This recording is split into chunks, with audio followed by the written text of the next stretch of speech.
አንድ ህብረተሰብ ስለመጻዩ ጊዜ ይበልጥ በተወያየ ቁጥር ባሰበ ቁጥር ዛሬን በቁጥጥር ስር ያረጋል ዛሬን ለመማረክ ስለ ነገ አብስቶ መጨነቅ የግድ ይላል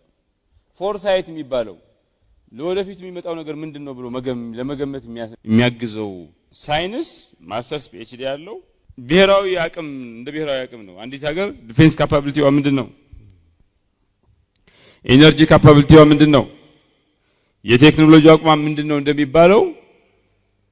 ፎርሳይት ካፓቢሊቲም አገራት ከአገራት የሚወዳደሩበት አንዱ ሀገር ከሌላው ጋር በልዩነት የሚለካበት እንትን ሆኗል ስለ ፊቸሩ ያተኮሩ ጽሁፎች ፎረሞች ጥራት የሚወሰነው በኢኖቬሽን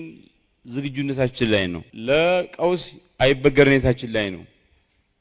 ወጣቶችን ኢምፓወር ባደረግነው ልክ ነው ዴሞክራሲ ግንባታ የደረሰበት ርቀት ላይ መሰረታል ስትራቴጂያዊ ነፃነታችን ላይ መሰረታል ዝም ብሎ አይደለም ስለ ፊውቸር ምን ወያየው ውይይት ቁጥሩም ጥራቱም የሚጨምረው ወይ የሚያንሰው በእነዚህ አምስቱ